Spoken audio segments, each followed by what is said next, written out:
Hello everyone, this is AUIB FM 101.5, your host Humam, again with our interviews with successful US exchange programs alumni, and today we have a very special guest who is an alumnus from the Hubert Humphrey Fellowship Program.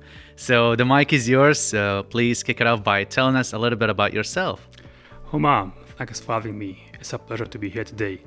So this is Sumir Ali Khadr, a Humphrey Alumnus 2022, focused on energy transition from both MIT and Harvard School of Design. Previously, I've experienced working in oil and gas sectors with both public and private sectors. Amazing. That is perfect. Thank you. MIT and Harvard, what a great combination. Now you are like an alumnus of the Hubert Humphrey Fellowship Program. So can you tell us about that program? Just an overview. Yeah. So the Humphrey Fellowship is a prestigious program funded by U.S. Government for the mid-career professionals who aim to allocate their challenge in their community countries and fostering the problem to have like a better solution for their community and countries. Amazing. Is there any requirements when it comes to the work experience that they should have? For example, maybe minimum of 10 years, or what's the criteria? So there are some eligibility for the program, which sets in some criteria, starting from the nationality. You have to be Iraqis. But by the term of Iraqis, that doesn't mean that every Iraqi can apply for the program. For example, like Iraqis with dual U.S. passport, citizenship, or green card, or like any source like those who have like prior experience in the U.S. That might be the challenge for them. So yeah, to apply. Yeah, so the chance goes for those who doesn't have prior experience in the U.S. This is the first eligibility, and the second will be education. So those applicants who apply for the Humphrey must have like minimum undergraduate degree, bachelor degree. And this is, I might repeat the word of professional several times, so bear with me. So this is, the program is purely for professionals. So having 5 years of experience in their respective field is very important. And then, so yeah, education, experience, and then English proficiency.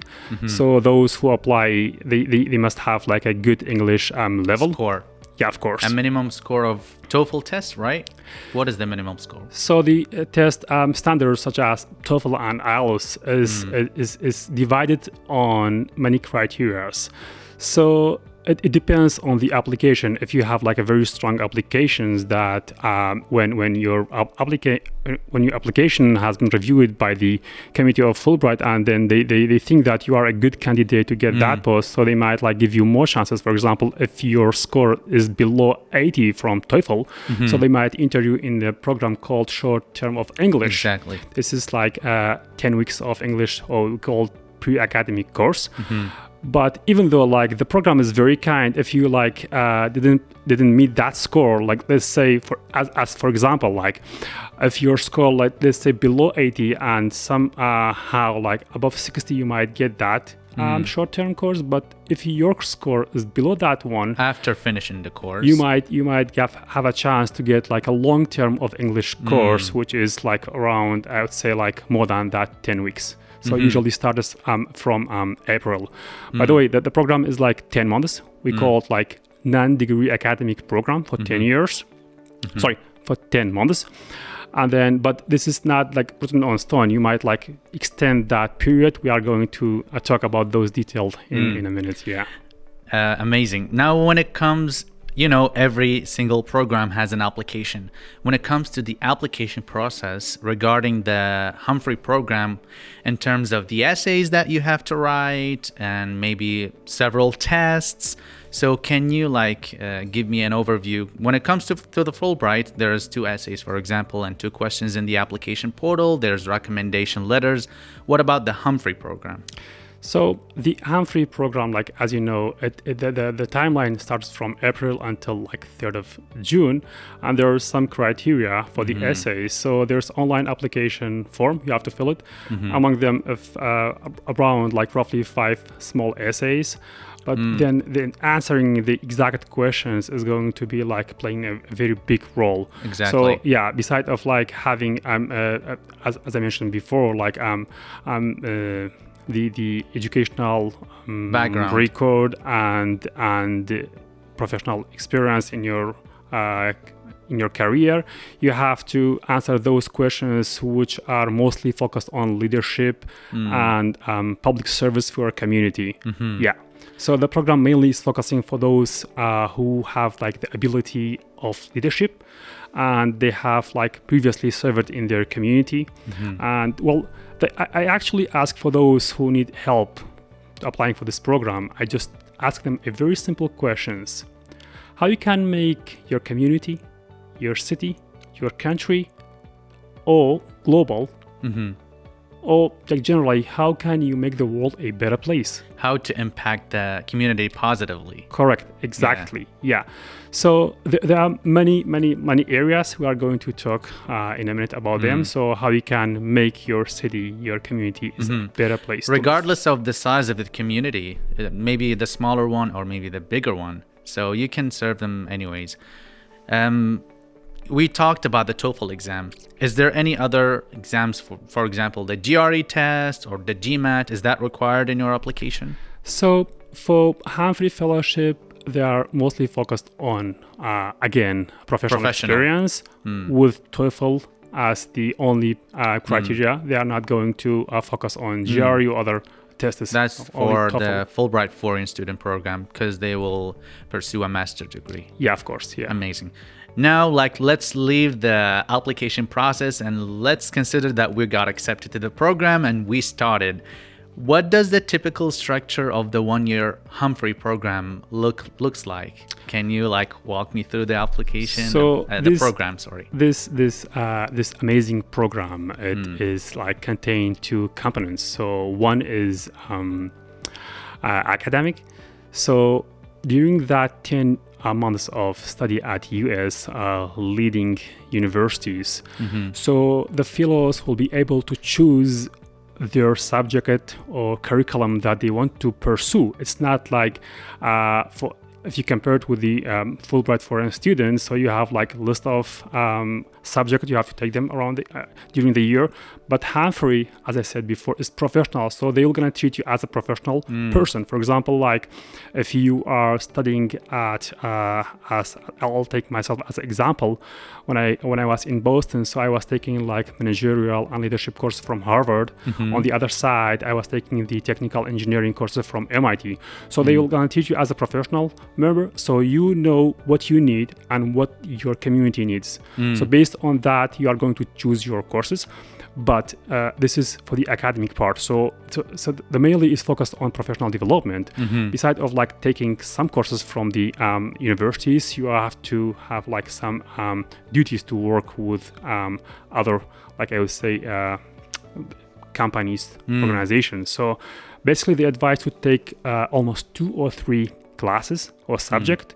And then you have to practical experience. Correct. So on the other hand, the professional development of this year, and you have to be involved in many professional sectors. For example, you have to take internship and participate in workshop and community services, community service, volunteering.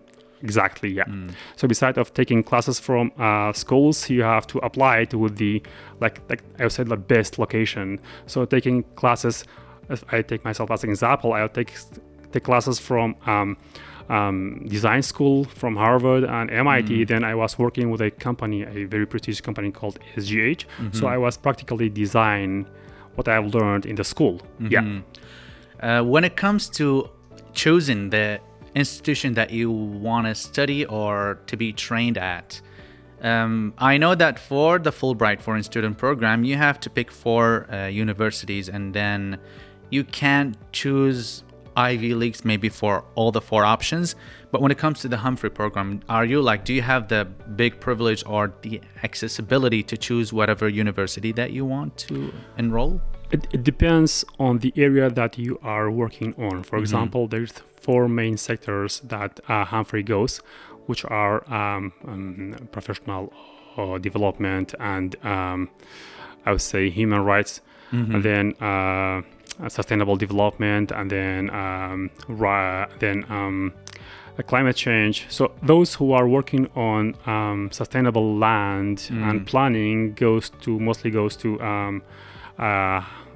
Massachusetts, and among them is MIT and Harvard. But on the other side, when fellows are interested in climate change, they send them to US Davis in California. So based on the field, the universities and the schools has been chosen like on a very like sensitive actions. So those schools that are like, let's say that they are good for like some specialty, so they're gonna send that fellow to that schools. Yeah. So speaking of the fields, what fields of study or professional areas does the program focus on? Maybe are there any specific disciplines, or someone can apply and gets the chance to enroll to a university to study whatever subject or field that they would desire? So I would like to focus mainly on the applicant's idea. So before you pick up a specific field to study there, so ask your question, why you are going to US, and when you come back, so what you are going to give your country. Yeah. So the Humphrey is covering a lot of very fields and programs, but mainly they are focusing on some subjects as I mentioned before, like sustainable development, climate change, human rights, and leadership. But like I would say, like everyone can find a spot to connect his background to Humphrey. So because like as a community, we all need like a public serve. We all need to make our city, country a better place. So I would say like there isn't any kind of particular field that will be focused on right now, but I would say like those who has connected with the public service and leadership is mostly focused on. Amazing. Now that's all about the program and the professional side, the academic side. When it comes to the cultural side, so Samir, I would like you to take me to a journey of your experience there in the US and living with people, and not only in academia and professional life, but what was your experience when it comes to learning more about the US culture and living there for about a year?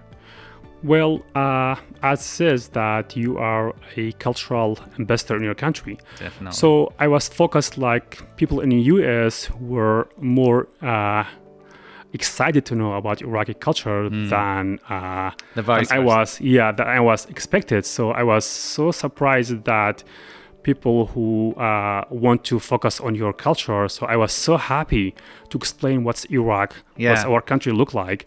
Besides, like when I arrived at like Kansas as the pre-academic course started, so I was living with almost around like 37 other fellows from different countries. Amazing. So besides learning and sharing my culture with U.S. citizens, I was sharing with 37 nationalities, and I was learning so much things from them as well as I shared. It's a cultural exchange. Definitely, and this is, I would say, like the best part of the program, that why you call it exchange program. So I was explaining our history, our country, what we look like. So they were so happy to know about Iraq, and maybe correcting some ideas that the media have told about our country that were not very developed and stuff like that. So they got a better idea of our country. Definitely, that the community I was working in, or the friends I had during that year, so I had like many networking, so I can say proudly I changed their idea about like what they see it from TV, and so Iraq is a great country. It's not about like the violence that's shown on the media. Iraq is a beautiful country. I know. People are like amazing. so I would say culturally accepting others. Definitely. And so this is ambitious and enthusiastic. Definitely. So one more thing that you are getting to know about other cultures, or specifically about America. So each fellow in US has a host family. So that family, I was living with them, I was eating with them, I was going to party with them, I was participating in their arguments. A family member. Lovely. I was sometimes I was giving them the solution. So basically the problem they have it, we see it like a very simple, and vice versa. So sometimes I was participating in solving their problem and their challenge. So it's amazing. I have learned a lot from them, and I apply that knowledge I learned from them, especially culturally here. And so it was like a... That's amazing. Yeah. What a beautiful journey. I know that a lot of applicants or prospective applicants who are applying to the Humphrey program, they might ask a lot of questions about the program, but is there any source that they could follow? Maybe a link to the program, they could learn more about the program? So the link, it's very clear on the U.S. Embassy website and Fulbright website as well. It is very clear, explained everything, and I think that is going to answer all the questions that they have it. Yeah. Amazing. Thank you, Samir. Last but not least, if I could sit for an hour with you, I wouldn't stop talking, because you seem very interesting, and the topics that you're sharing with me is so exciting. Thank you. But at the end of the day, what advice would you like to provide for anyone who's excited or who's trying to apply for the Humphrey program? The first and most important thing is having a clear goal, why you are going to take classes from the best universities and work with the best companies and organizations, and what you are going to give your country back in reward. So it's so important when you apply for this program, so that you have to have a clear idea what you are going to do in US and what you are going to give back to your country. This is so important, having a goal, and that goal mainly and be passionate. Yeah. So that goal is so important, and how you are going to serve community. On the other hand, I would just say be yourself. Be authentic. Be authentic.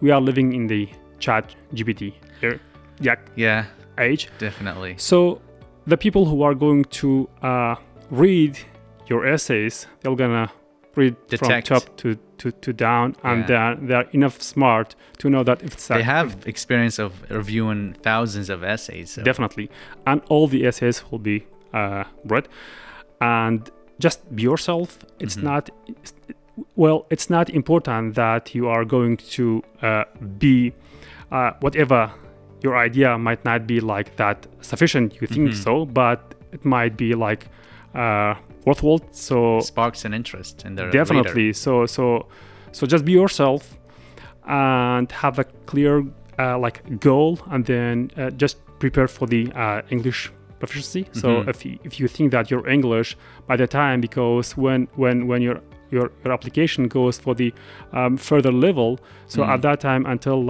you might get invited to interview, TOEFL exam is not required.